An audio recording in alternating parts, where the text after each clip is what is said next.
ridiculous money. DuckTales Gold. God, that was a terrible $1,300. game.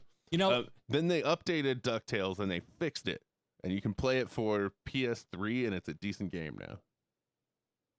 well, I mean, that's probably true for most of them. A At some point, beehive they after stopped the sucking. baseball bat, a broken Ferris wheel. At 8, I was diagnosed a disaster, an incurable catastrophe, an unrepentant shit disturber. I was the kid you did not want in your class. You know, the one who couldn't sit still, couldn't do the drill, didn't fit the bill, never would, never will, until I got the chill pill. Ritalin. Now we're fitting in, paying attention, listening better than it's been. Let's not pretend it's a solution. It's not. Just the best we got because the system shot. Having attention deficit hyperactivity disorder is like living inside a violently disobedient clock. Seconds slowing into forever. Then jumping into overdrive. Warp 8, warp 9, warp 10. Mr. Scott, I need more. Aye, Captain, but I'm afraid she'll blow. Having ADHD is like being an exclamation mark in a world of commas. It's telling the cop, go yourself, because the dial on my rage diminisher is malfunctioning. It's tuning out my wife who's sitting right in front of me, because the fly on the ceiling is walking backwards, and I forgot to call my mom, who was a terrible cook, but I didn't care. I ate so fast, food barely touched my taste buds. I don't know why they call them buds anyway. It's not like they become flowers, or friends, or beer. I remember the first time I took Ritalin. My mental merry-go-round began to slow down, and everyone suddenly started speaking human. But by then, I found my own ways to cope. I went to 5 different high schools, failed every class except gym, drama, and dope smoking. Math was like studying advanced theoretical Klingon, like bungee jumping off the back of a pickup truck. I still don't speak numbers. My adolescent mind was a paper plane in the palm of a hurricane. And ultimately, the only thing school ever taught me was that I wasn't good enough to make the grade. I know my attention fluctuates, but when love calls my name, I focus like the Hubble. I can see God's fingerprints on every flower petal. I remember the cut, color, and texture of that dress you wore the day we met, the saline sweetness of your sweat, and every switchback curve in your beautiful smile. You say living with me is like having a Swedish death metal band in the basement and a drunk kangaroo in the bedroom. But although I can't sit still for more than 3 minutes, I still see forever in your eyes. And though sometimes I don't pay attention, I know exactly how much this love is worth. The world disdains the distracted mind. They prefer us focused on our flat screens, too terrified to imagine a world without drones, war zones, or corporate prisons. But my mind is full of visions so breathtakingly beautiful. My God, I wish you could see them too. I may never be normal. But what is normal in a world of infinite variety? And in the quiet backwaters of my mind, I know I am not damaged, just different. And isn't being different the one thing we all have in common? Welcome, motherfuckers, to another edition of ADHD Radio. My name is Video Vamp, and as you can see from the cool little clock that I believe is up there. Nope, can't see it. No, Kevin can't see it. What the fuck is wrong with your mic? Say stuff. Checkity check, check, check, check. Why the fuck is Sounds that? good in my headphones. Yeah, it sounds like molten ass on the stream. Checkity check, check, check, check.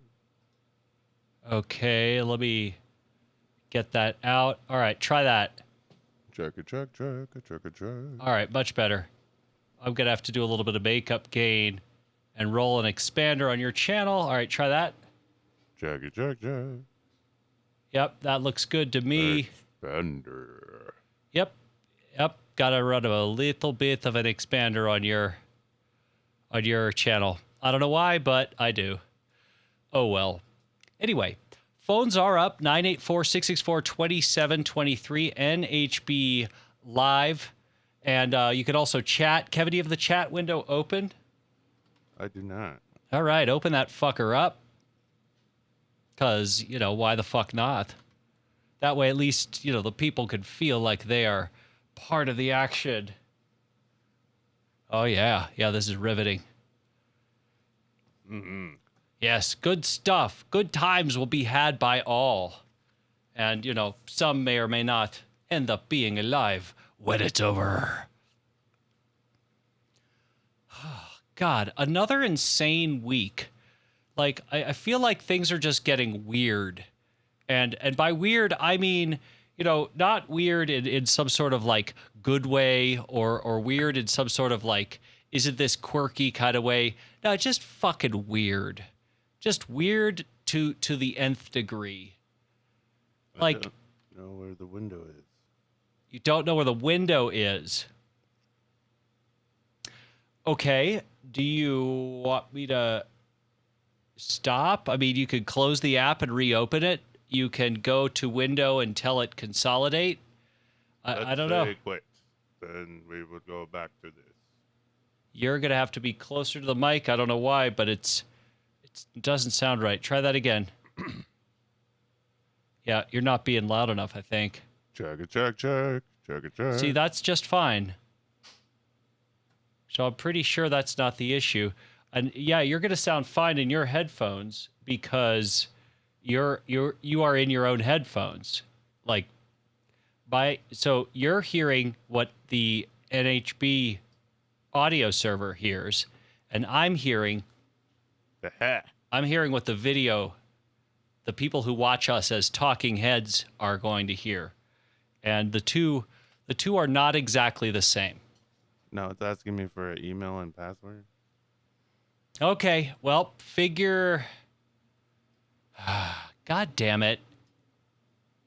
Okay, well, I can't fix that, so I guess I'll read the chat. Right on. What do we got, motherfucker? Oh, hold on. I was trying to fix the chat. Yes. Such is the way of the world.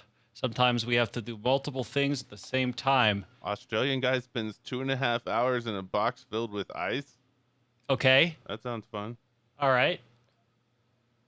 Joseph Corbero managed to stay 2 hours and 30 minutes and 57 seconds inside a custom-made glass box filled up to his shoulders with ice cubes. More than 200 kilograms, 440 pounds of ice cubes were needed to fill up the box after Corbero stepped inside wearing nothing but swim trunks. Love it. Kevin, look at your shot. You see how you look fun. like you see how you look like a head floating on a lower third? Can you lower the webcam just a little bit? Well, I don't know how I got adjusted in the first place. I don't know either. I certainly didn't touch it. Oh well. Anyway, phones are up 984-664-2723. And we're going to do our very best to not talk about the things that I think are stupid. Like, basically what everybody else is going to be talking about this week. I don't want to hear about the stock market. I don't particularly want to hear about the president. Like, I just straight up don't. Because I think that's a waste of time. No stocks, no 45. Yes, that's right. No, like, I don't care. I don't want to know. Like, none of that matters. And, we could read the good news of like the world, but yeah, not the same thing. Just doesn't seem right to me. Here's a beauty from Fox 5 Atlanta. You got another one while I'm pulling this one up? Boneless wings are blasphemy. Okay. Ander Christensen, 27, of Lincoln, Nebraska, had to take time away from his job to field the media requests that have been pouring in since his August 31st appearance before the Lincoln County City Council, reported the Washington Post. Reading from his script, Christensen, whose father, Roy, is a councilman, made an impassioned plea against the widespread use of the term boneless chicken wings. Lovely. pointing out that boneless wings are just chicken tenders.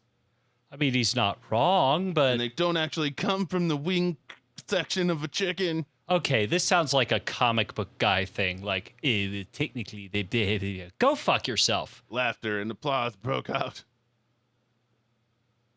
in the chamber as Christensen made his presentation. His father said the council was taking the matter under advisement. Oh boy. He is a chemical engineer by profession, but he said of his son, he's a comedian at heart. That's terrible. Boneless wings aren't wings. What are you talking about? I'm sorry. I don't really see what the fuss is about. We don't care about boneless wings. We don't care about the president. We ain't caring about no COVID. All right, you want to see what I'm caring about? Okay, let's do it. This little piece of beauty is coming from Fox 5 Atlanta. Oh boy, what a classy piece we have here. This is like a new. I would say it's a new low, but it probably isn't. Wear a mask during sex. Skip kissing. Canada's top doctor suggests. Wow. Good idea, eh? People should stop kissing and consider wearing a mask when having sex to reduce their chances of being exposed to the coronavirus. Okay.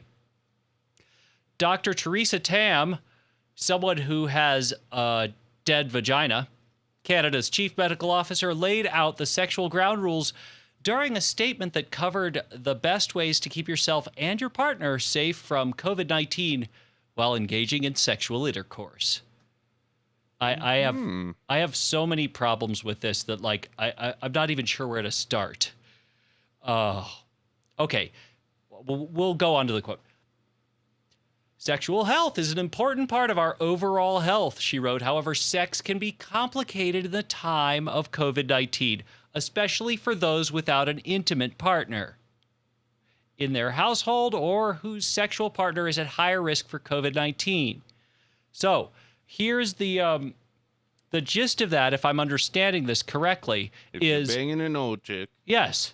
Yeah, basically, if you're fucking a stranger, do us all a favor and don't fuck a stranger without a mask.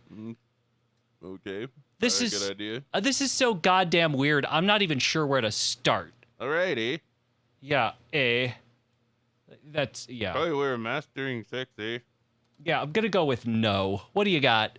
I think you should wear like a stormtrooper mask during sex.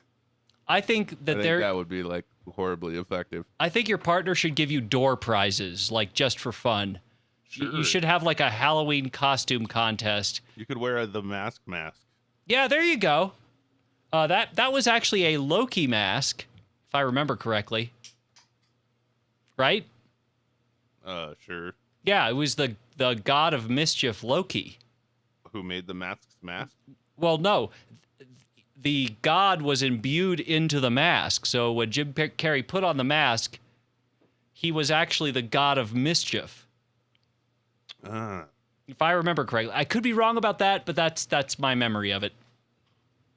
Officials in Amsterdam have installed 12 hemp-filled urinals around the city's notorious red light district Okay. in an attempt to control, if not eliminate, late-night public urination or wild peeing.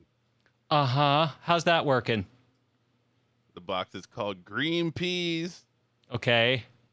Resemble planters, according to CNN, and the hemp filters inside turn urine into organic fertilizer and water that feed the plantings on top. Lovely. During initial trials in 2018, inventor Richard DeVry said that there was a 50% reduction in wild peeing. Okay, what does hemp have to do with this? It was a great success. Yes, I'm sure it was a roaring success. For his next project, DeVry is researching how electricity can be generated from whomever pees into one of his green peas. We will generate electricity from the peas. Yeah, that just disturbs me. Yeah, They wouldn't let me put them in France, but Amsterdam was ready to go. well, I mean, let's just face it. Amsterdam is kind of always ready to go. You got a problem with wild peeing? Not Look up really. Richard DeVry. Apparently, this guy does. Like, I mean, I don't. Gonna help you with the wild pee.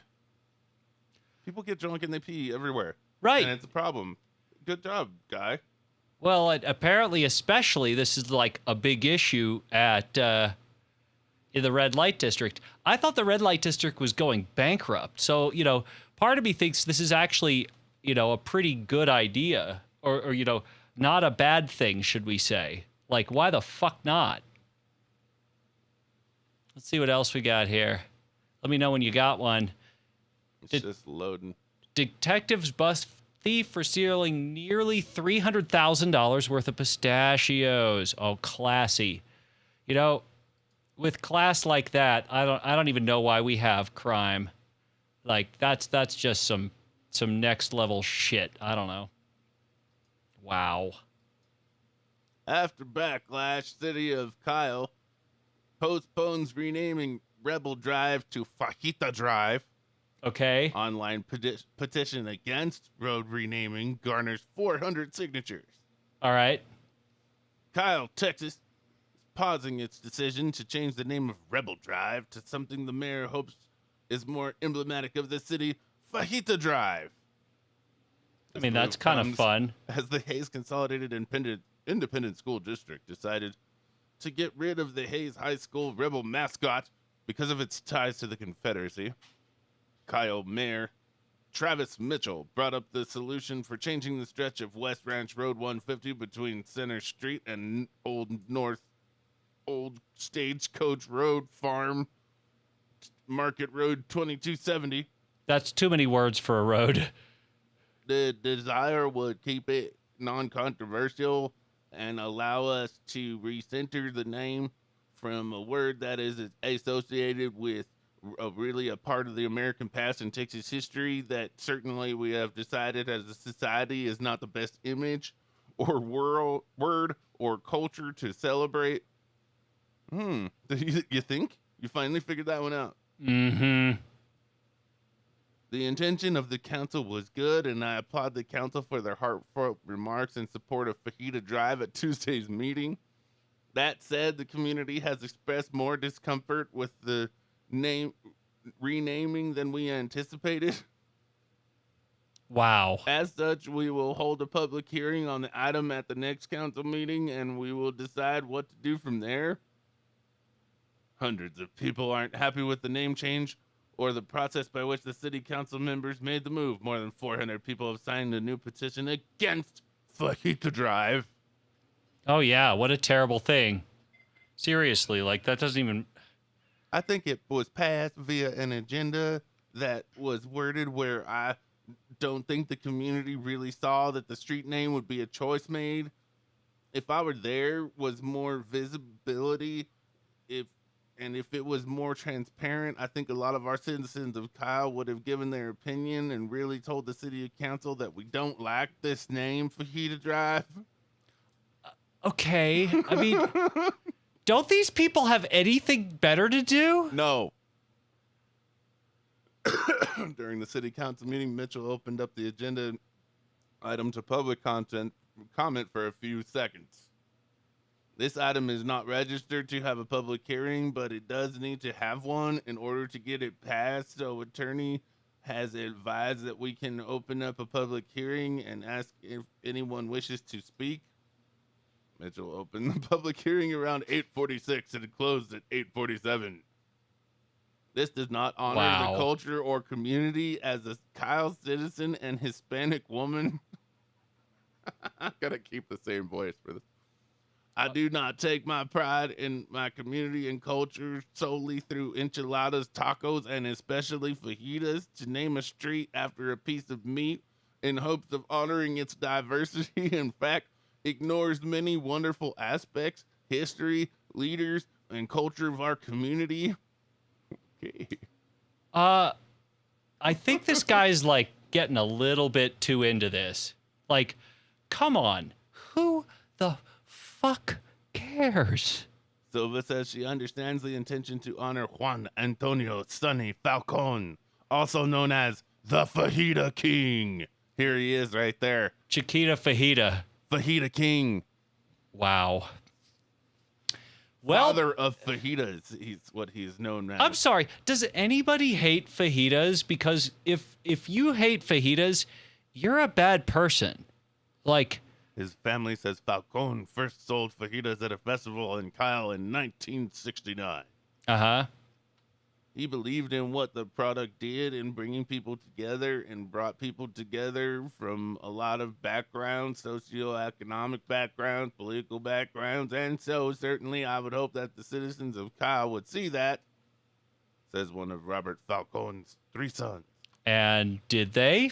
Mitchell Nope. said other names were considered, including James Atkins, Kyle's first black mayor, but Atkins already had an entrance street named after him.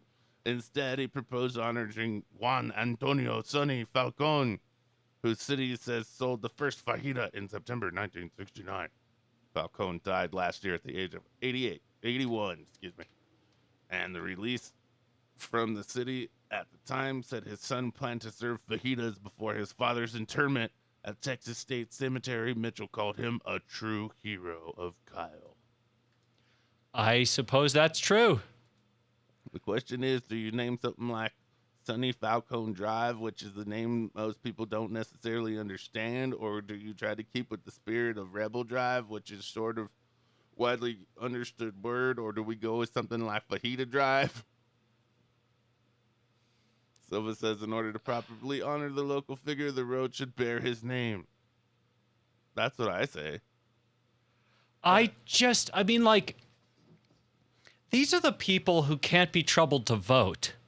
Like, 5 or 10 years down the road, I think that this story is going to get lost and people are just going to be wondering why do we have a Fajita Street? I kind of hope this story would be lost right now. In fact, that would give me great pleasure. Like, It's almost over.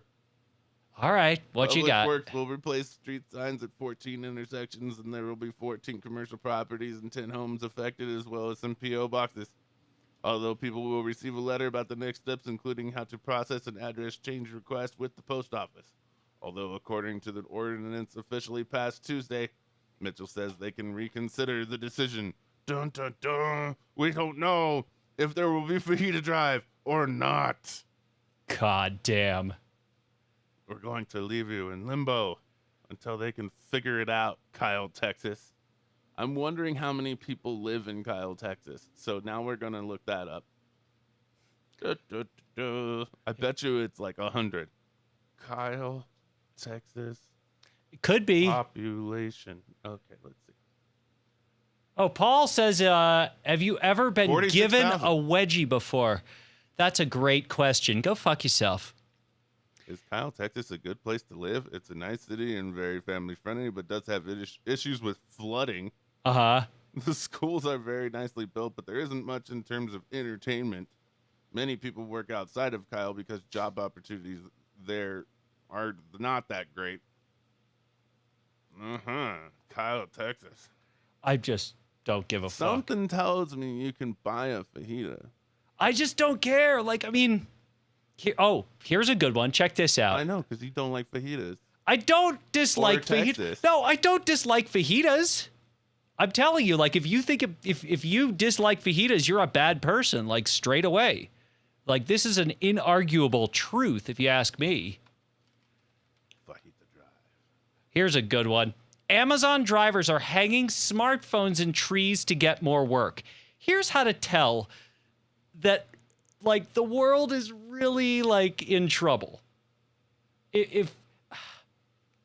Okay, I'll start with the article, and then I'll tell you what I think about it. Chat is up, by the way. Phones are up, 984-664-2723. A strange phenomenon has emerged near Amazon.com Inc. delivery stations and Whole Food stores in the Chicago suburbs. Smartphones dangling from trees. Contract delivery drivers are putting there to get a jump on rivals seeking orders, according to people familiar with the matter. That is fucking bonkers. Like, seriously? Oh, okay. Someone places several devices in a tree located close to the station where deliveries originate. Drivers on the plot then sync their own phones with the ones of the trees and wait nearby for an order pickup. The reason for this odd placement had people with direct knowledge of the Amazon's operations to take advantage of the handset's proximity to the station combined with the software that constantly monitors the Amazon's dispatch network. I get it. Like, if there were all sorts of really, prime locations where rich assholes don't have to go anywhere and do anything, like, suburban Chicago, and they're mortified of, like, dying of COVID before they, spend their fortunes, I understand this. Here's what I want to know. If you look at the stock image here, like, it boggles my mind, because if you look, like, what's the point if you have all these different phones, like, in one tree? Like, okay, the first dude that did this, pretty smart. But can't you find another motherfucking tree? Like, what is the benefit to this, like, particular setup? I really don't understand that, like, at all. Anyway, Phones in a tree. Drivers have been posting photos and videos on social media chat rooms trying to figure out what technology is being used to receive the orders faster than those lacking the advantage. I'll tell you what, it's just straight up location. So in this case, every smartphone, Wi-Fi is a nice technology, which means it will actually adopt and monitor the SSIDs and the signal to noise ratio of whatever it's closest to. So you don't have to connect to Starbucks in order for Starbucks router to realize that your phone is there. Right. All they have to do is look at the lowest RSSI, and there's the location. You actually don't even need cellular data, which is kind of the crazy part. All right, let me see. Bloomberg reviewed photos and videos of smartphones and trees outside of the Whole Foods and Amazon delivery stations. They show drivers approaching the phones and syncing them with their own devices, then sitting or standing nearby to wait for an alert about a route. This is really fucking sad.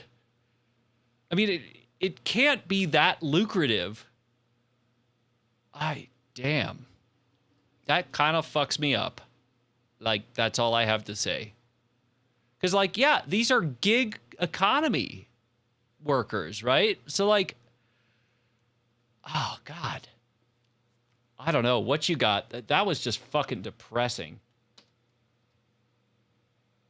What you got, motherfucker? The House will vote on federal marijuana legalization for the first time. And it won't matter one bit. Like, not even a little bit. Democratic-controlled House will vote on legalizing marijuana at the federal level for the first time in the chamber's history later this month. A hurdle Democrats and advocates are celebrating as Congress grapples with a host of pressing issues before the November election. House Majority Leader Steny Hoyer said that the House would vote on the MORE Act during the week of September 21st. The measure, sponsored by Representative Jerry Nadler, would remove marijuana from the federal list of controlled substances and expunge some marijuana-related criminal records, though it would still be up to states to pass their own regulations on the sale of marijuana. It's about time, says Nadler, calling it a historic vote, marking the beginning of the end of the federal government's 40-year very misguided crusade against marijuana. I fucking agree. Agree. 100. Okay. Here's what I think about this. Every vote between now and Election Day is basically just a vote to say, well, just last month, we passed XYZ, insert ball sack here. Like, that is the only purpose of this kind of a vote. Everybody who votes for this in the Senate knows that it's not, or in the House, knows that it's never going to pass the Senate, that Trump would never in a trillion years sign it into law at all. It is just a matter of posturing, should we say.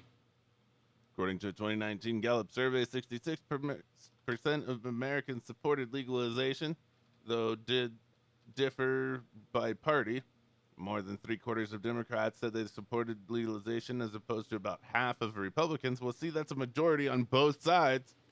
That doesn't matter. Law and order, Kevin. There's recognition of where the states are, and they're not going to put the genie back in the bottle once it comes. He says, oh, shit. Referring to states who have already legalized marijuana in some form, and we just need to move forward with these pieces of legislation and get the federal and state laws to align with each other. That sounds about right. Marijuana is currently regulated by a patchwork of laws at state and federal levels, and Gower said that legalization at the federal level would add normalization for business in states legalizing marijuana at a federal level. 11 states and the District of Columbia have legalized recreational marijuana, and 33 states, the District of Columbia, Guam, Puerto Rico, and the Virgin Islands have legalized medical marijuana. But marijuana is still illegal at the federal level. Both President Barack Obama and President Trump declined to enforce federal prohibitions on marijuana against states that legalize it for recreational medicinal use. As President Obama supported the decriminalization of marijuana, though it's not its full legalization.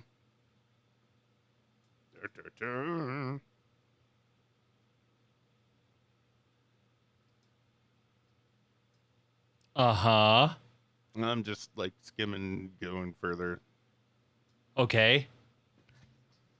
The bill has one Republican co-sponsor, Representative Matt Gaetz of Florida.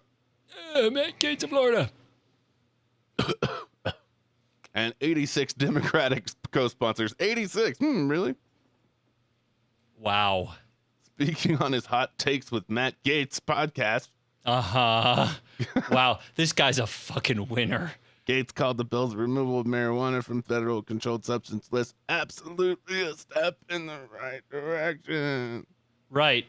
Gaetz criticized the provision in the bill that creates a 5% tax on the sale of marijuana to fund community programs benefiting people previously convicted of marijuana-related offenses.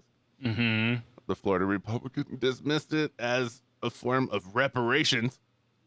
Said he would still vote for the bill when it came into the House floor. So what he's saying is, I find this deeply offensive. Also, I will totally vote for it. Black people were arrested 3.64 times more likely than white people for marijuana possession. Which is fucking awful. Yeah. Like, straight up fucking awful.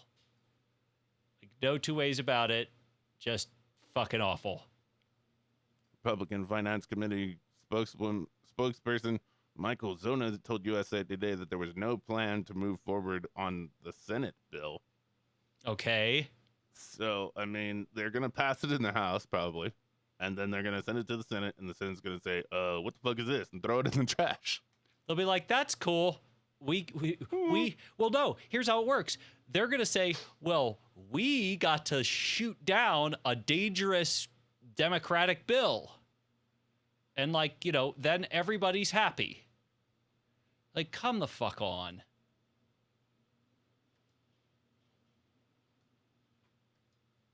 I just, it hurts. It would still be historic if it passes the House. Okay, but it's all fucking posturing. The Senate will put it in the round file. Biden probably wouldn't pass it, but maybe he would. But even if he did, again, the Senate's, it's never going to get through the Senate, so it's a fucking waste of time. At the end of the day, none of that matters. It's just, the whole thing is grandstanding. What else you got, motherfucker? Diner spikes his own food with pubic hair. Oh, I saw that one. Pretty classy. Try to get a free meal. And I saw the video where he's reaching in his pants. And then I cut off the video. I was like, yeah, I'm done with this. Well, you can mute the feed if you want to play the video. That's fine by me. Disturbing CCTV footage of John's Barbecue Kitchen Restaurant and Grill in Blackburn, Lancashire. Mm-hmm. It's said to show one man fumble inside of his shorts before sprinkling pubic hair on the food during the lunchtime trip in August. The manager at John's Barbecue said he was shocked and deeply saddened that someone would try to cheat the business, with many restaurants still struggling with coronavirus Am I right? That's pretty stupid. Speaking to this, his Lancashire manager claimed that the pair inquired about the Eat Out to Help Out offer Eat out to help out. I see what they did there. for being told it was not valid on Thursdays. Uh-huh. Then they ordered 55-pound John's Mega Platter, which serves 6 people, along with poppadoms and drinks. Not sure what poppadoms are, but they sound I don't know. They sound pretty English, though. sound like fries. Despite being warned that the meal was far too big for them. When a waitress presented them with their bill, they are said to have complained that there was hair on the biryani, kebabs, and naan breads. Suspecting something was amiss, staff checked the CCTV footage and one witness one of the men allegedly pulling his hands under his cap and reaching into his shorts twice. The manager said he argued with the pair for up to 10 minutes before they just paid 20 pounds and left. Still owes me 35. Motherfucker. He has accused the 2 customers of being horrible and unfair on hard-working folk. It has not been easy for a time for this business, and this was shocking. If we didn't check the camera that day, then there was no way of finding out the truth. You mean aside from, like, finding out the truth? The footage has now been sent to the police. Ooh, the police. Oh, he's so scared of the police. Yeah, who cares? Ha-ha. We found you on camera, your pubes. Yes, you've been busted. And finally, this $11,000 closed-circuit television system that we put in 5 years ago is paying for itself. Ha-ha. Like, seriously, come on, guys. Trying to get this one to load. That's all right. If you want to do a break, we're doing it now. All right, let's do it. All right. More of ADHD radio. How do you say yes right after this?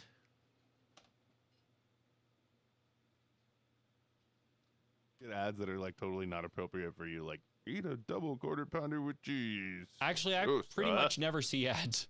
Caught you red-handed. But that's, that's my insane power of knowing how to actually block scripts that actually turn out ads. Not too hard to do. I heard that the ShamWow guy's making masks. Have you seen this? Oh my God. I certainly hope so. I'm sorry, but like, if anyone deserves a mask, it's You're Gonna Love My Nuts. Wow. Are you looking for it? Yeah, oh, here's yeah. Vince, the ShamWow guy. Here we go. Oh, and he's got the masks. Okay, good. Yep. Let me grab a close up of that there. Oh yeah. Oh, that's the good shit. Wow.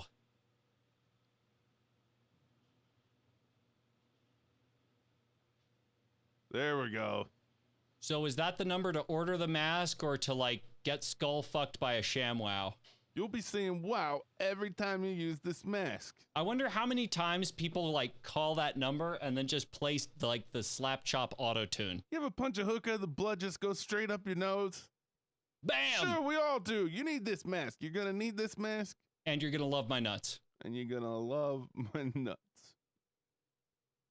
Wow. 4 ShamWows and a ShamWow mask for only $19.95. But wait, there's more. You'll also get ShamWow Guys, How to Punch Your Girlfriend. That's right, a normal thing that people do. Especially me, because goddammit, she didn't love my nuts. It's comfortable. It's reusable. It's sterile. Never mind, I got a dirty one. Oh, here he is when he was punching the hooker. God damn, he looks like a crackhead. I love that he's got a little smirk on his face. He's like, oh, whoops. You ever punch a hooker? Sure, we all punch hookers. I mean, it's a fucking free country, right? When you're in Florida. Florida man. I mean, dude, the moment I saw ShamWow Guy, I straight up knew he was Florida man. I didn't even have to hear. Like, Nothing says more Florida man than the ShamWow dude. Like, that's Vince just Sholomi, hawker of ShamWow cleaning cloth, was arrested in 2009 for allegedly beating up a prostitute who bit his tongue. right. That's a good reason to assault somebody.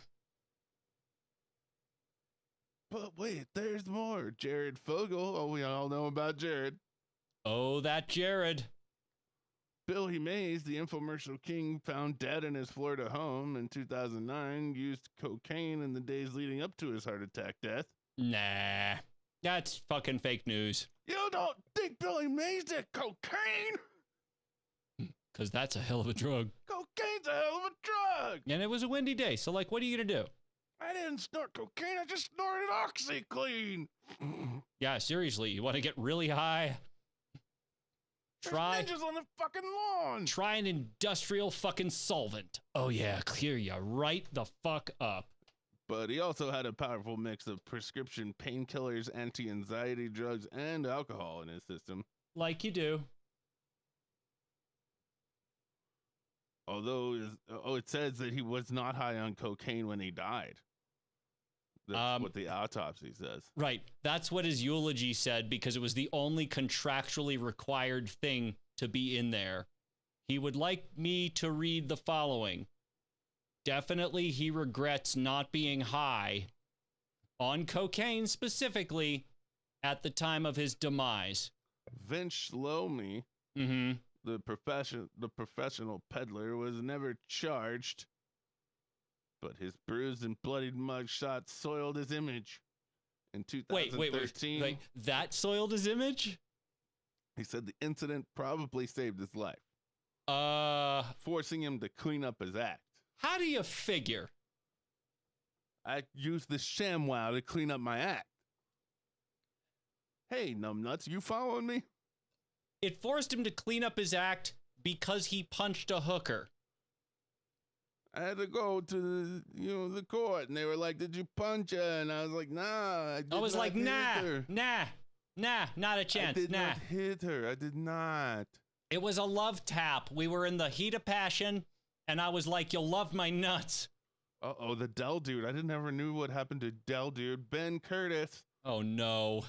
Who peddled computers with the tagline, "Dude, you're getting a Dell." Uh-huh. Between 2000 and 2003, was arrested for trying to buy a bag of weed in Manhattan's Lower East Side in 2003. Really? What a shock. That's terrible. It's a good thing that hasn't been a crime for 17 years. The case was dismissed after Curtis stayed out of trouble for a year, but the blonde computer spokesman never sold another Dell. So what's next? What's next? Will, like, the "Can you hear me now, motherfucker" be like, Since then, he's worked as an actor on TV and short films. Every time they need somebody to say, "Dude, you're getting a Dell." Actually, Adele probably hires him. That would be cool. Because it's not that much of a reach. Be like, yeah, it's time for Adele. Dude, Adele. You're getting Adele. You're getting Adele. And she walks out onto the stage, be like, "You're getting me." That's awesome. Hello. Hello. It's me. Wow. Matthew, let's go. Let's go. Let's go. I remember Let's Go. I have no idea. The question mark suit wearing American author who promised he could help citizens get money from the U.S. government. Okay, now I know who you're talking about. Came under fire in 2004 when consumer protectors claimed his books were a scam.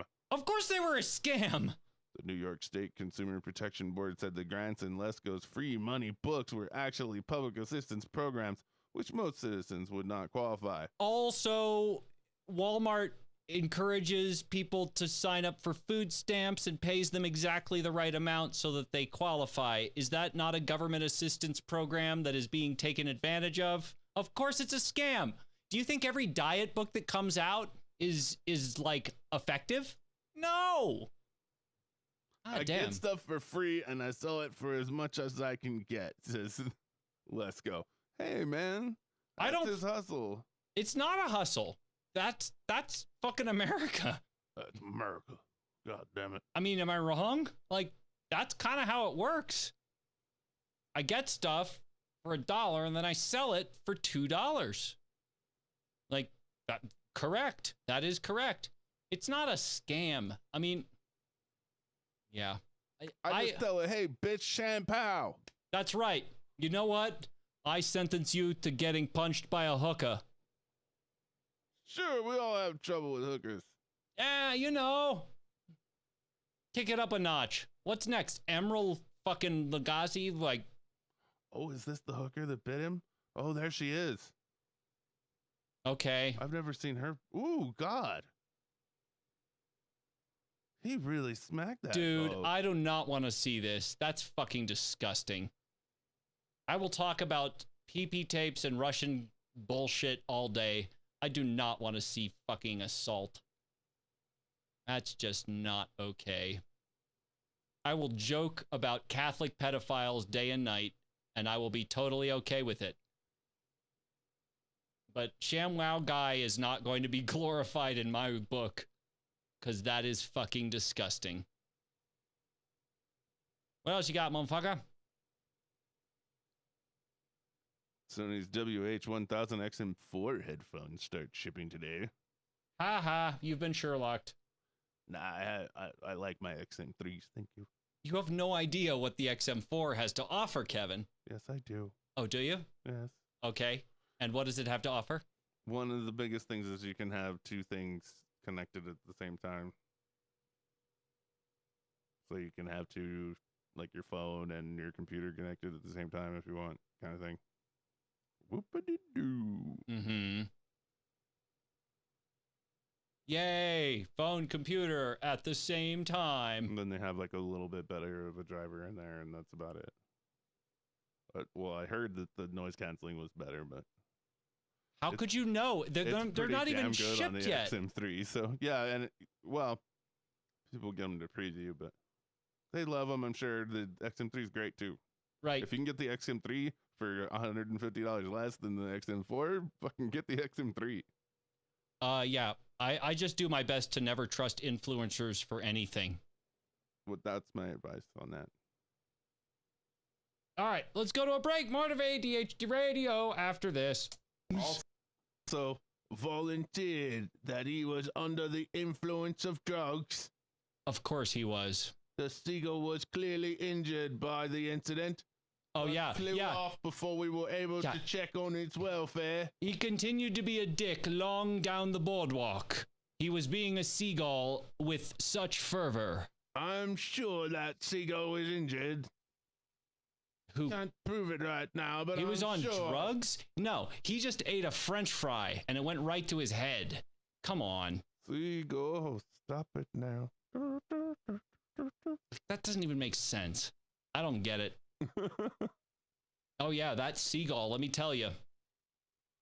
After pub owner Steve Cotton jokingly announced in July that the beer garden at the Baltimore Arms in Devon, England, would become the Yard Down International Airport for the summer. Offering boy. sightseeing flights, he was surprised to receive an official letter from the Exmoor National Park Authority planning officer expressing concerns about the change. Oh we boy. have a duty to look into such matters, to understand if there is a breach, and if so, whether any action is necessary. Wow. Devon Live reported Cotton responded promptly in a social media post saying, all long-haul flights have been suspended forthwith.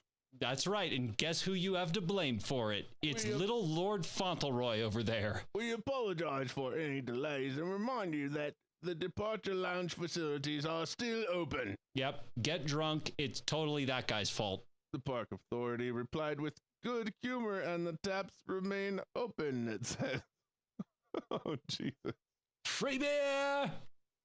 You didn't want to go there anyway. Excuse me, I am from the Exmoor National Park Authority. Right, whatever. Yes. Yes, Lord Fauntleroy. Just need to make sure that you are not actually planning on making your establishment an international airport. You are Detective Inspector Cumberbatch? Due to COVID-19, all flights have been canceled. All flights have been cancelled, especially the ones going anywhere fun. Especially because COVID. 'cause COVID, we Brits too are totally on this bandwagon. For her birthday, 5-year-old Macy Clemens of Parker, Colorado, Uh-huh. went on her first horseback ride and was hooked. Oh, boy. So she wrote a wish for her pet horse, on a balloon, signed her name on it, and let it soar. 99 red balloons. On August 2nd, Jennifer Houghton, who owns 7 horses and lives about an hour away, found a balloon stuck in a fence. And it wasn't long before the two found each other through social media. Wait, so the girl wrote, she's like, I'm at Pony Lover 75 Hampshire. Right, but it's Colorado. Oh, I thought it was England. We're out of England now. Motherfucker. It was just England before.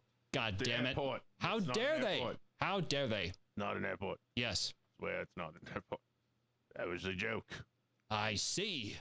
All right, motherfuckers, welcome back. I should probably kill that replay thing. Phones are up. ADHD radio coming at you live from Albuquerque, New Mexico. Kevin's doing his thing, and I'm holding down the con. Phones are up. 984-664-2723. NHB Live in pretty much every other arena. We are coming to you live through YouTube, Twitch, Facebook, FC2, Periscope, D-Live, and, of course, Stream Now, which is going away, by the way, at the end of September. It's going to convert over to YouTube Events, I believe. Their name is really D-Live. D-Live is the name of the streaming service, yes. I know a few people with some D-Live on OnlyFans. Do you? Mm-hmm. If that's your thing. I it's not mine, but that's what the service is called. Barry Manilow is looking pretty great, don't you think? Oh yeah. It looks a lot like Ellen. Yeah, it's actually Ellen DeGeneres. She's in more hot water. Okay. Amid mounting claims that Ellen DeGeneres created a toxic work environment at her talk show, the host has now been accused of tormenting her household staffers. Oh boy, when it rains, it pours. The Daily Mail reports that a person claiming to have once worked at one of the DeGeneres and wife Portia de Rossi California homes for several months in the past decade told the website that DeGeneres' alleged behavior behind the scenes of her show was nothing compared to her at-home persona. Okay. My belief is that someone's real personality comes out at home, the unnamed ex-staffer reportedly said. So after everything that's been said about her work, you can imagine how terrible Ellen is at going. Ellen is going to be at home when her guard is down. The ex-employee reportedly alleged that DeGeneres gave staffers a daily list of performance complaints from the previous day, listing trivial things like her coffee not being frothed to her liking. Well, okay, but so Food what? being served in the wrong bowl, or worker leaving the salt shaker in the wrong spot. Oh yeah, these all sound like pretty awful things. DeGeneres also allegedly called out her chef for using the guest bathroom. Uh-huh. And a maid for forgetting to put a piece of trash in the recycle bin. That bitch. The former staffer also complained that DeGeneres 62 would lay traps by leaving matches all over the house to make sure workers dusted and cleaned every square inch of her home. That seems a little excessive, but okay. She treated you like you were nothing, claimed the former staffer, according to the report. DeGeneres would yell and had an incredibly condescending tone. She was going to torture you, and you were going to sit there and listen to it because you were being paid. Okay. DeGeneres also allegedly takes pleasure in firing her workers. One ex-employee reported, I was told that I had a very high turnover and that I should stay under the radar as much as possible and avoid as much direct contact with Ellen as possible. Working there was described as being more like a boot camp, and Ellen was the worst person that I've ever met in my life. Wow. Damn, dude. Wow. The former staffer was not named in the report, claimed to have been canned after working for DeGeneres for a few months, but did not specify the reason for termination. Uh-huh. I was always stressed out and on the verge of tears. I remember going home sometimes thinking I just hated my life, says the ex-staffer. You stick it out because quitting looks bad on your resume, but everyone in Hollywood knows what's going on in there. Yeah, you could say that again. This was one person whose employment said they could not fully verify, but they went ahead with the story anyway. Many claims in this story are things that had already been out in the media previously or by other sources, and talking to people who work for Ellen are absolutely not true. Okay. DeGeneres has been in hot water after former employees of the Ellen DeGeneres show accused the host of creating a toxic work environment. How And said that she dare is ye. not as nice as she seems. Warner Media is investigating the allegations against top execs at the show, which includes sexual misconduct, harassment, and assault. The Lovely. TV host has since issued an apology. Meanwhile, several Ellen DeGeneres A-list pals have come out in support of the comedian during her fall from grace, while others are siding with the accusers. Dun, dun, dun, dun. Okay, but like, you know, I just... Barry Manilow looks awesome. Is Ellen a bad person? I don't know. I've never met her. Like, that's good, I guess. It's sad, but good, but bad. Like, whatever. Woman sees Jesus' face and potato and then eats it. Nice. It does kind of look like Jesus right there. See, you got like his eyes here. Right. You got a nose, and then there's like a beard going on. Pretty classy. The discoloration on the potato skin obviously depicted the face of Jesus. A woman in Scotland was unpacking her groceries when she spotted Jesus' face in the discoloration of the potato skin. As soon as I put the packet on the kitchen top, I saw it, says Nikki Halkerston of Southwest News Service. I was staring at it, and it was just quite obvious it was Jesus' face looking at me. You don't say. Potato was included in a larger bag of potatoes that cost Halkerston roughly about $1.50. Uh-huh. The natural discoloration seems to depict the face of a bearded man. So it must be Jesus. I've seen stories about this before, about people finding Jesus in their food, but I can never usually see it. This was so obviously him. I called my husband into the kitchen, and he usually really skeptical about these sorts of things. Oh, and he so never we gets must- overexcited about anything, but even he agreed it looked like Jesus. Yeah, so we'd better listen. Uh-huh. Then we ate the potato. Awesome. One of a kind. Should have sold Jesus potato on eBay. I'm sure there's some dumb motherfucker who's like, I'm all about this. Totally would have bought Jesus potato. Yeah. Sad but true. Dude, like, words kind of escape me in the cases like this. Wow. It was Jesus. Of course it was Jesus, because all bearded men are Jesus. White Jesus. Family held hostage by a bobcat. I saw that one. Yeah, go for it. That sounds kind of fun. Oh, this one also sounds good.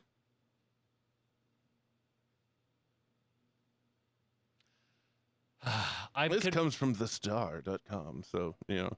Yeah. Oh, yeah. It's going to be way classy. Classy. Yes. Super classy is how we're keeping it on ADHD radio today. Yeah, that's right. Don't you know? Super classy. Oh, don't you know?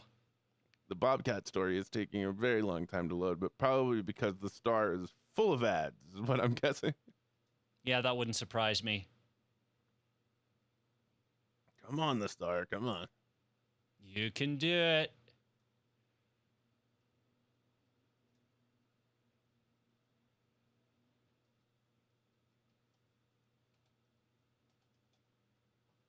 Well, we'll start with this one first. Oklahoma man detained for hitting Taco Bell drive-thru naked.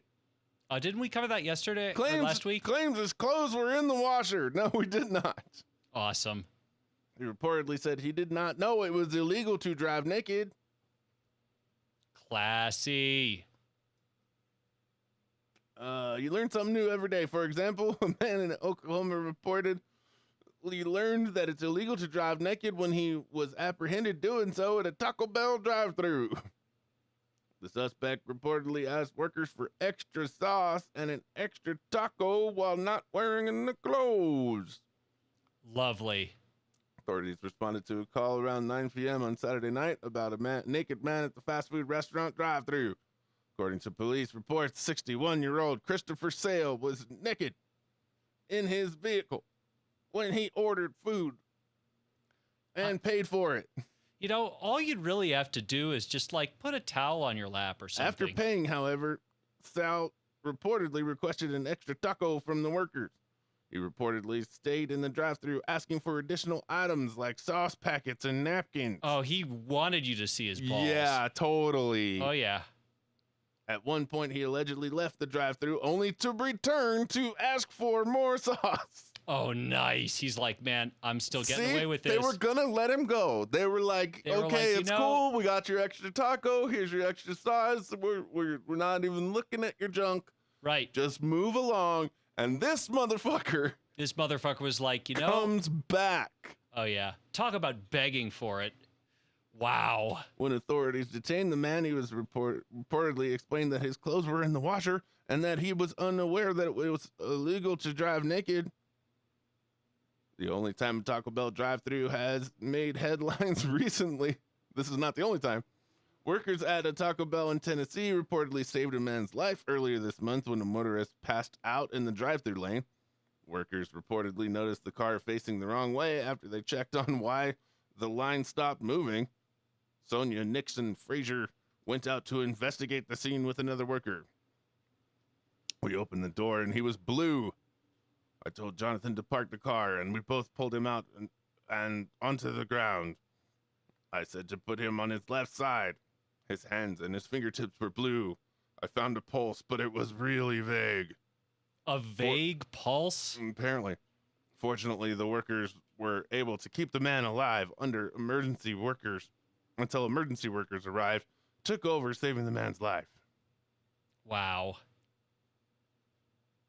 I love how he went back. Dude, Like, that is epic. I'm gonna need another taco. Yeah, can I have some more hot sauce? Thanks. I need some more hot sauce.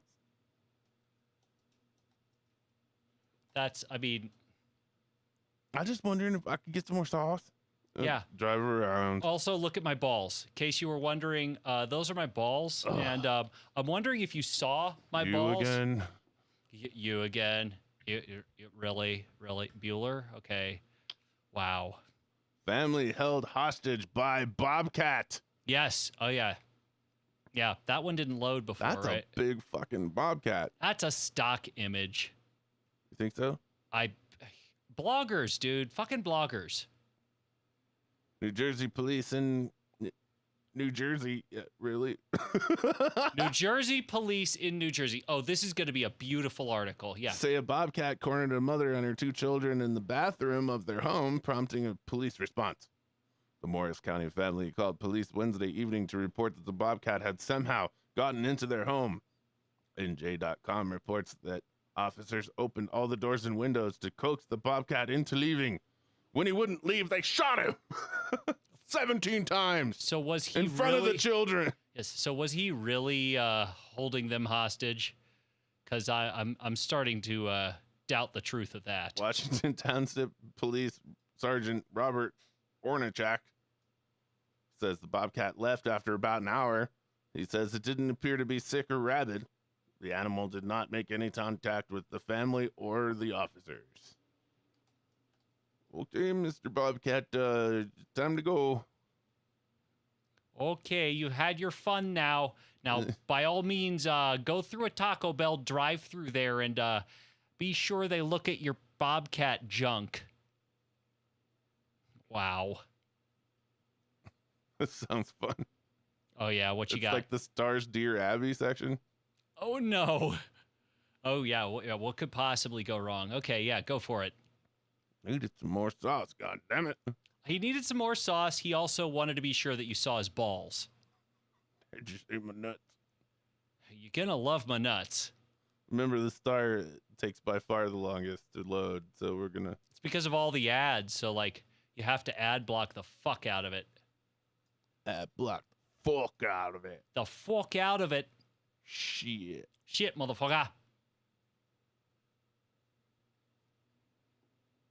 Do do do do do do do do.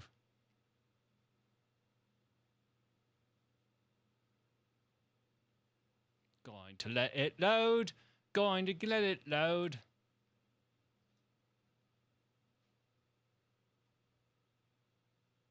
Nothing. I can't. Yeah, we're loading. But we can go to something else while we're loading. It's funny because I just sped up my internet. I now have 800 down and 15 up. Dang. Yeah, and that's sustained. Nguyen Van Chen, 92, from a village in southern Mekdong Delta in Vietnam. Hasn't had a haircut in almost 80 years. Okay. A follower of Dua, the religion banned in Vietnam, Chen believes he has been called to grow his hair. And his dreadlocks now measure 16 and a half feet. Dude. I believe if I cut my hair, I would die, Chen said. Well, you might not get recognized at Starbucks, that's for sure. I only nurture it, cover it in a scarf to keep it dry and clean and looking nice. Wow. 16 and a half foot dreadlocks. Good times. That's like that's pretty excessive. In fact, that's really excessive. Okay. Here we go. Took you forever, Star. Fucking But Star. here we are. My husband used ideas from porn for our sex life, but then things got weirder. What do I do? Ask Ellie. All right. I'm guessing that's Ellie and not the lady, but Yes. during our dating period and throughout our 5-year marriage, sex has been a huge part of our relationship. My husband particularly likes fantasies. He'll phone me up from the condo garage saying, I'll be upstairs in just 4 minutes. I've got a great scene for us to play. Oh boy, role playing. Love it. Sometimes he'll get an idea from porn, or he'll name a Hollywood couple whom we'll fantasize aloud about. Okay. But now, approaching 36, I'm thinking it's time we discuss starting a family instead. When I told him of this, he went into a dark mood for several days, and then suddenly, inside of playing fantasy games, he insisted we talk about real people we know. No. He wanted me to tell him any sexual fantasies that I've had with others. He mentioned a college professor I'd once said had been hot. I was uncomfortable as he sounded so serious about this. So he went first, telling me about the fantasy about a neighbor in our building whom he occasionally meets in the elevator or lobby. I felt sick. She's in her 20s, slim and very attractive. And that upsets you because you're not. Okay, good. She's also very smart with a good job and a keen tennis player. His fantasy included comments on her clinging tennis dress. I just walked away. We haven't discussed it since, but he's still distant with me, and there's been no sex for a whole week. Is my husband addicted to sexual fantasies? No. He just likes what all men like. Answer. Unlike fantasies from porn or Hollywood, your husband introduced a sexualized image of someone who could threaten your trust in him. Why? His dark mood prior to the fantasy might indicate that he isn't ready to start a family or talk about it. Number 2, he was warning you to back off with his fantasy about an attractive woman who's easily accessible nearby.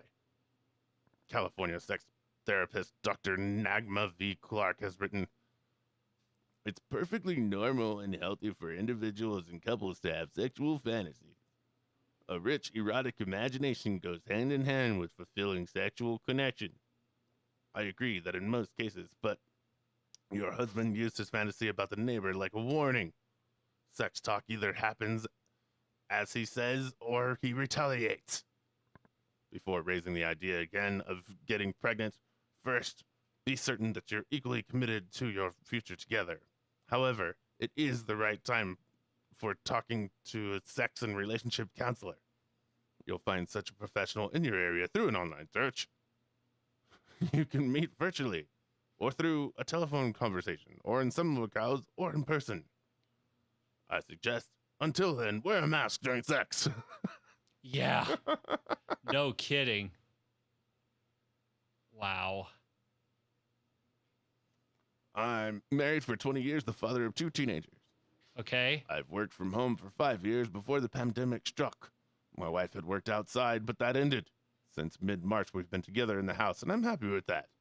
I'm very nervous about the coronavirus and prefer to stay in and order food in when we're tired of cooking, but my wife now wants to eat on the restaurant patio, visit in a friend's backyard. She's even suggesting an overnight stay at the friend's cottage. I That just bitch. can't do it. She's so upset that she's threatened to leave me. If your health isn't compromised, it's high anxiety that's driving your fears. Hiding inside unnecessarily isn't a healthy model for your teenagers and is unfairly hard on your wife. Call the local hotline for access to online mental health. It's an important, accessible service during COVID-19. So she doesn't even say, like, your fear is irrational. She's like, no, it's your problem.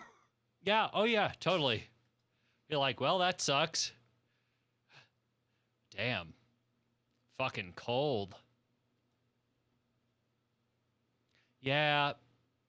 I think the whole Dear Abby genre has kind of gone downhill. I like that tennis girl. And, you know, if your husband likes that tennis girl, make him forget about her. I don't know. Yeah, and get a tennis racket. Yeah, get a tennis rack and be like, And a little how do you like tennis my skirt. fat ass? They're like, oh, look at my tennis skirt.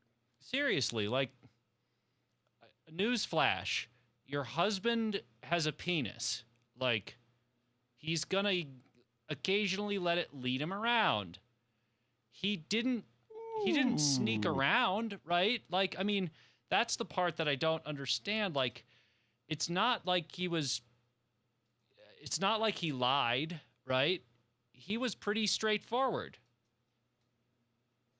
Va va voom.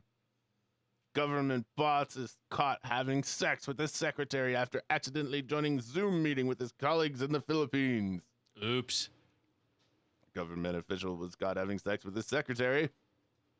Like you do. Staff from the Fatima Dos Village Council in Cavite were hosting their regular conference call on Wednesday before their boss, Jesus Estil, Uh-huh.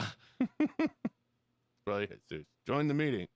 But Estil, who's apparently not so tech savvy, had mistakenly pushed the wrong button and left his camera on. Whoa! Oh, no. Oh. The others began their discussions before the captain stood up and walked towards the woman seated on the sofa a few steps from the computer. Annoyingly, the captain and the woman began performing sexual acts while their stunned colleagues watched. The woman was later identified as his secretary, who also does the accounting of the local government's office. One of his colleagues was able to record the explicit scene. Oh, no. The video was later made public and prompted some residents of the village to file a petition to oust the captain for misconduct. The Department of Interior and local government said Estil will be relieved of his post as quickly as possible. Yeah, gee, I wonder why. DILG barring gay affair summons and complaints chief Richard Geronimo said, "This is not simple misconduct, but grave misconduct. But complex misconduct. We will do everything to punish him. Naturally, the staff member in question has asked for forgiveness, but that's not easy. I'm going to need to take that tablet and this lotion to the bathroom." Yeah, instead we're just gonna beat the fuck out of him. Wow. Boning the secretary. Yeah, that's probably not a good place to start. Just gonna go out on a small limb Says, there. click here to watch the full video. Oh, wait, it's a Pornhub link. Oh, man. Nope, no. We are not going there. We're not going there, Kevin. We are classy individuals who do not stoop to broadcasting porn Unlike what Mixer thinks we do. Motherfuckers, I'll never forgive them for that. That shit is evil.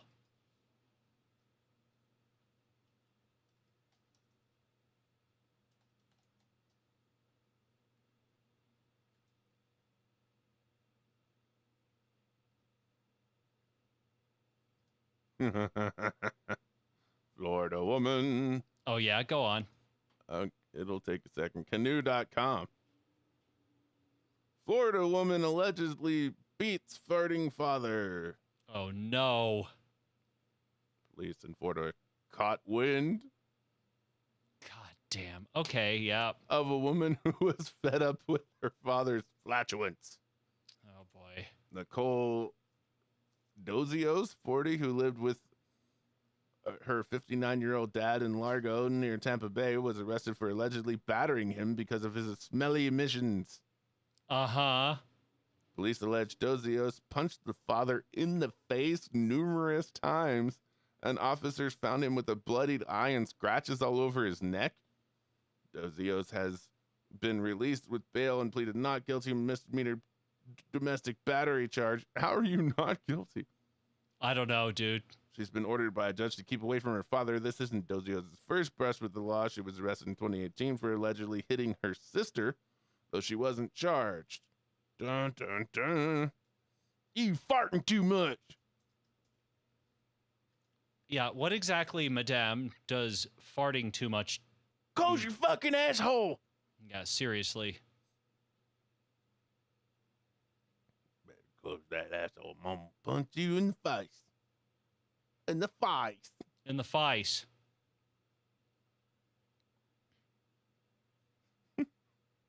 God damn. You fought too much. What the fuck is this? What are you looking at? A $350 peanut butter and jelly sandwich? Okay, I'm interested. Probably the world's most expensive peanut butter and jelly sandwich is on the menu at Chicago's West Loop restaurant Pizza, Beer, and Jukebox. Selling for $350, the Golden Goose must be ordered 1 day in advance.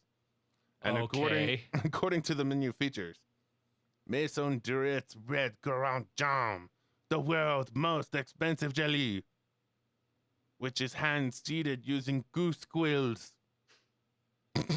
What? Adam's all-natural peanut butter, toasted, edible, cold loaf bread, drizzle of New Zealand Manuka honey.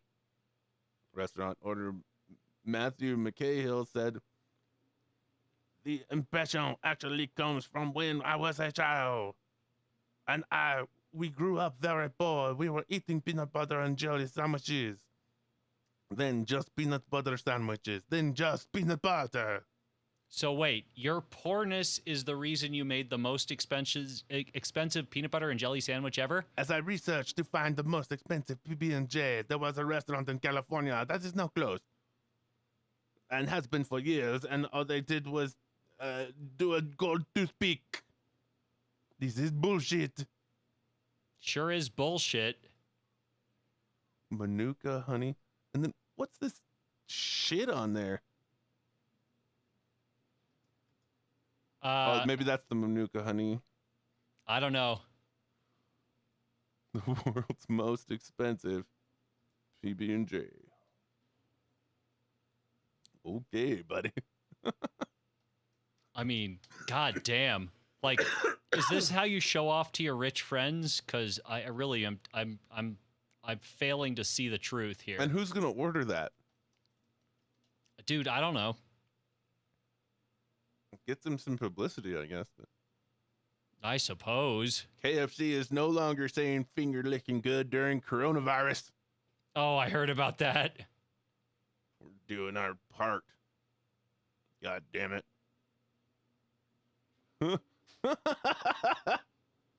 What? We may have already covered this, but here is like a full story. Oxford crowned UK farting capital. Oh, yeah, we did. With residents breaking wind at least 23 times a day. Oxford has been crowned the farting capital of Britain. residents at the top university city break wind 23 times a day, compared to a national average of 15. I mean, I guess I don't know what a lot of farting means, but that doesn't sound like a small number. Researchers found that adults use inventive ways to hide their wind problem, with only 38% trying to hold it in and 35% moving away, Uh-huh. while 13% tried to cover up the noise by coughing. Really? The study by a collective which creates Keeper, God, that fucking Daily Star, piece of shit, just reloads in front of my face. Oh, that's great. Oh, yeah, just load again, Daily Star. Yeah, that's exactly what I wanted you to do. Yeah, do it again. Oh, just go to a different story then. Yeah, that's fucking great. Daily Star can suck my dick. That's good. But congratulations, Oxford. Yes. You are home to one of the poshest universities in the world, and you're so full of your own supply that you fucking fart all the time. Taxidermist creates high five machine made out of rat legs. Whoa. That's fucking weird. Oh, yeah. I think we may have found the winner of the week. It's definitely weird. Wow. Like, this, again, proof that shit is really going downhill. Do you need to look any further than this? Because I don't think so. Like, straight up fucking frightening. Britain's wackiest taxidermist has created a solution for loved ones who want to embrace while social distancing a high five machine made out of rats' legs. Eccentric Jack Duvernay has spent more than 2 years building up a catalog of unusual creations that already include a rabbit toaster, a rat pencil case, and magnetic mice. Oh, ew! Oh, God! Look at those! Ew. Oh! Make that bigger. Make the people puke, Kevin. Yeah, dude. Make them puke. That is Oh my truly Jesus. disgusting. It's not even a machine. It's just these put them on these little suction cuppy things. Ugh. Yeah, that's really fucking weird. Potable high five machines made using limbs of rodents. His inspiration came from wanting to help people celebrate and greet each other with a high five, but are concerned about doing so during coronavirus. Jack, 26 of Plymouth, Devon, said they're called potable. Potable. Potable? No, it's PAW table. Okay. Potable Okay, I'm wrong then. high five machines made out of rats' legs. This guy is a fucking I've been serial. skinning rats to make other things. This guy is a fucking serial killer. I'm just gonna but say I that. accidentally tore off one of the legs He's a fucking serial killer. when I was making an abominable snowman. He's a which fucking have heads- serial killer. Which have heads from rat scrotums. Of course you do, because that's a normal thing. I didn't want to waste it or throw it into my tub of odd toes. Odd toes? Or scraps of ball sack. He keeps rat ball sack scraps In a tub. in a tub. Because where else are you going to keep them? They So I dry thought out it if you might don't keep be them in a nice to tub. make a portable high five machine. Does he bathe in them too? Like, what the? Oh, wow. Come on, Scott. Give it a high five. Give us a high five, Do it Scott. for Daddy. Do it for Dad really wants sharks with lasers, okay, and not in any particular order. Dr. Evil would prefer rat scrotums in a bathtub. I know that some people still aren't socializing, and I understand that. from Social some people distancing is important. You need a hobby, who Scott. like to celebrate with a high five. You got to have a high five hobby, Scott. So if they buy one of these for themselves, a friendly, regularly high five, they can simulate with a tiny little rat paw. Yes, it's the way to be socially responsible. It's just something new for people to try and give people a laugh. What? I'm not a monster. I'm a creative, out-of-the-box thinker with a fucking complex. Jack has built a worldwide following with his off-the-wall creations that recently included a romantic range featuring mouse bum wedding rings, Wow. mouse heart in little hearts, rat scrotum pendants, and kidneys and diamonds. You had me at scrotum scraps in a bathtub. He had faced backlash from some animal rights protesters, but he is adamant that all his dead animals are ethically sourced. Okay. First, how This do is you the latest range from the rats. Let's unpack that. How do you unethically source a rat? The latest range is rats that are ethically sourced from people, pet shops. How do you our frozen unethically source feeder a rat? rats. Like what? A guy that keeps rat scrotums, okay, just lying around? I'm really not a high fiver myself. By whose ethics were these rats sourced? Because I'm not convinced that there is actually a way to ethically source rats, but if there is, he's not doing it. Some of them have a toe missing, so in some cases it's more of a high 3 or 4. Oh my God. This guy has gone out of his way to be the weirdest motherfucker alive. And you know what? He totally succeeded. Wow. Wow. I'm thinking it's good for families that haven't seen each other in a while. Right, so they can be socially distanced. Come here, little Billy. I have a present for you. They need to maintain their weird as fuckedness. Jack says he's been working for more than 2 years full-time running his business, The World Around You. Well done. Since developed the niche while completing a 3D design course at university. He said he misunderstood the brief of a project and designed a pencil case made out of a dead rat to showcase his skills. Uh-huh. He had previously learned as a butcher. While the idea didn't go well with the university bosses, it did spark interest from around the world, and it's led to a successful business. Uh-huh. The most successful items I've ever sold have been the magnetic mouse earring. What? But it's hard to name the weirdest. They're all pretty strange, let me be honest. I mean, at least the guy... Here's the thing. I'm not going to tell you that's not art because nobody ever will.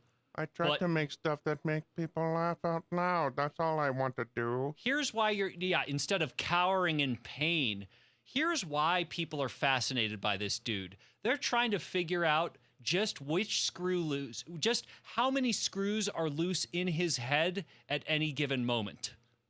Like, the fascination with this guy is not because he's doing anything bold. There's no cruelty because I already bought them frozen. Because I already killed them, you know. They could have been snake food, but instead, I just chopped off their heads while they were frozen. You either really like it or not at all. I'm going to go with not at all, thanks. Please visit my website at www.worldaroundyou.com. Do it, Kevin. Fucking do it. We've got 8 minutes to kill. Do it. Oh, no. Motherfucking do it right now. Look up search with Google. Yes. Here it is. The listeners demand it. He has a Facebook, too. Of course he does. Of course he does, except they're actually rat faces. The World Around You. It's weird, but you'll like it. I will not like it, but I will make fun of it. Toothbrush holder that's made out of a rat. Oh, Jesus Christ. 3 bits of snake, 20 pounds. 32 gigabyte memory stick made out of a mouse. Uh-huh. Sold out. Millipede's asshole. What? Sold out. Wait, what? Wait, Millipede's asshole? Yes. Okay, he's making shit up. A asshole. It's got to be the smallest motherfucking thing in the entire world. Like, no two ways about it. Amalgamation mystery taxidermy. Not selling too well. Not quite sure what you're doing there, guy. Yeah, you think? That is fucking frightening. baseball cap made from real rats. As opposed to all those posers that use fake rats. Here's a crab leg. Crab man. Dude, this guy is deeply disturbed. The Adhd bear berserker. 75 pounds. Man's best friend.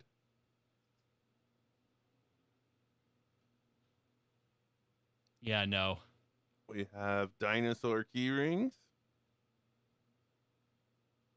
Okay. iRobots are sold out. You mean like the robot vacuum cleaners? That's the company that makes like Roombas and stuff. Or wait, are you still on your ear thing? Dude, words escape me. Like, goddamn. Hearts and hearts, $5. Oh, little fucking mouse hearts. Inside another heart. Right, because that's normal. Kidney stones. Encased in a diamond-looking structure. Uh-huh. Oh, the magnetic mouse earrings. Yeah, those are gone. Okay, what mouse part is in there? Do they even say? It looks like a mouse head. Yep, there you go. See? It's like a real mouse. Oh my fucking Christ. You're supposed to wear on your head. I'm guessing this is the guy. I'm guessing so because either that or he like paid a model. But I'm guessing. Oh God, My cat would attack your ears. dude. Wow. There is no question what you're clipping from this show. Mystery boxes now with no dead animals. Jesus Christ. Wow. So Pay it's a like penguin forward. so it's like dead animal of the month. Like is So that I think he's made a penguin out of a dead rat here. okay? I'm all for capitalism. The high five machines are all gone. This motherfucker needs All to get. gone. I mean, I'm convinced that these are gag gifts, right? I guess. Like that's the only thing I can understand. Rat people pre-order. You can pre-order What? your own. It looks like he's got a Ken doll here, and then he's got a rat just attached on the top of it. Dude, he's not even original. Like I'm like less impressed now.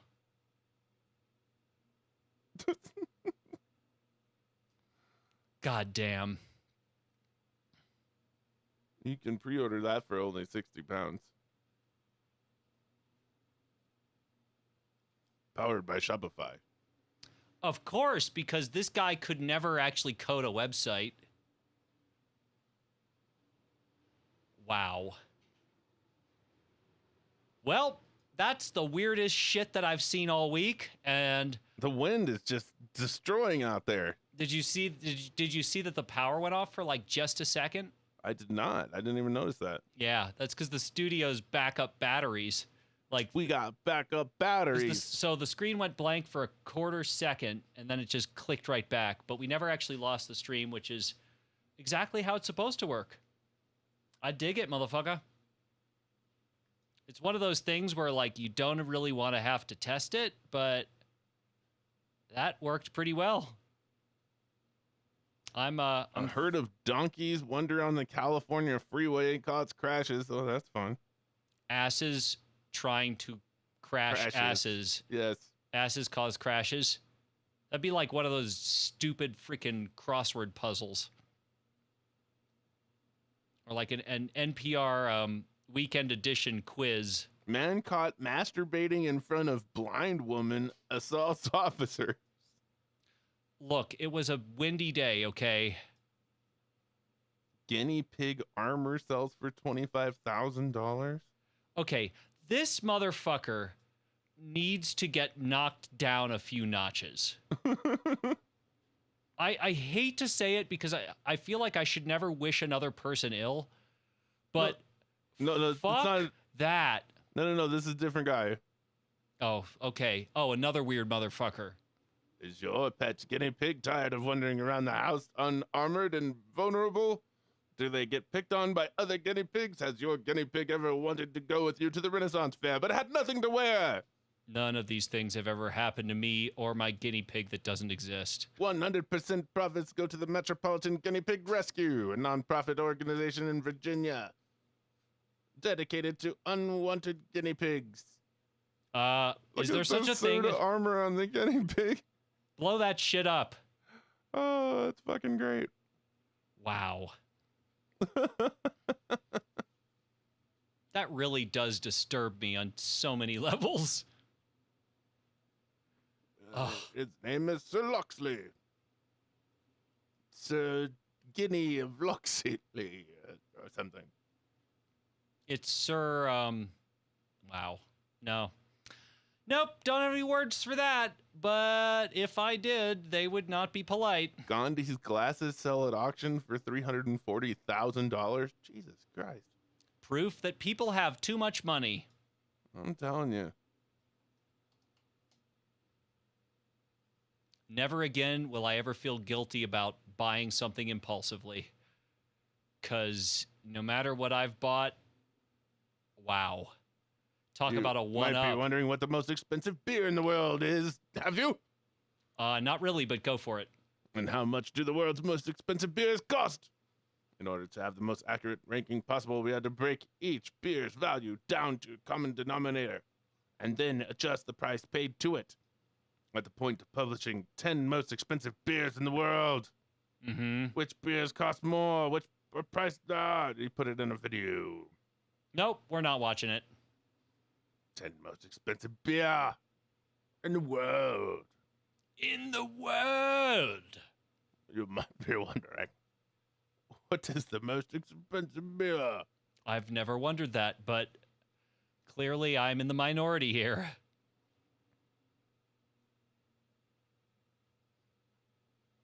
That definitely just should be filed under weird AF. Like, straight up. The most expensive umbrella was designed by Angelo Galasso Okay. for the Italian luxury brand Billionaire Couture. This crocodile skin umbrella retails for $50,000. Jesus Christ. Okay, how many has he sold? Billionaire Italian Couture was created by Italian Formula One mogul Flavio Briatore and designer Angelo Galasso. Each umbrella is unique and it's made from a different skin. To purchase the umbrella, you must special pre-order it from Billionaire Couture's flagship store in London. Of course. I doubt he has very much inventory on hand. That would be kind of expensive to keep on hand. That would be very expensive. Besides, I'm sure if you're going to waste $50,000 on an umbrella, he's found ways to, like, give you the illusion of choices. 10% off sale. Everything must go to someone ridiculously rich. I mean, but really, I don't even respect somebody who has that little respect for money. Like, that's just kind of sad. It's a $50,000 umbrella. You twit. Yeah, that's normal. Nothing says normal like $50,000 thing that you can only use when it's raining. I mean, most people have cars that don't cost that much, and they use them every day. Like, just think about that for a second. Because that just hurts my soul. Drivers in US 70 in southeast New Mexico have wondered about the 18 wooded chairs set up 6 feet apart in rows on the hill between Clovis and Portales. KRQE reports that they are the work of 3 local sisters who wanted to express their feelings about social distance learning as schools struggle to open. Wait, I have a daughter that is a teacher, and both my sisters who have kids are in school, and this is really, really difficult time for them not to be in school, said Alyssa Idsinga, who created the art installation along with April Rudder and Abigail Pritchett. We live it's in a just so lonely. We live in a state full of retards. There, I said it. I had the chairs in the shed, and I said the installation would remain as long as the pandemic continues or the weather destroys it. One of the two. No. I was just so lonely that I put the chairs out there.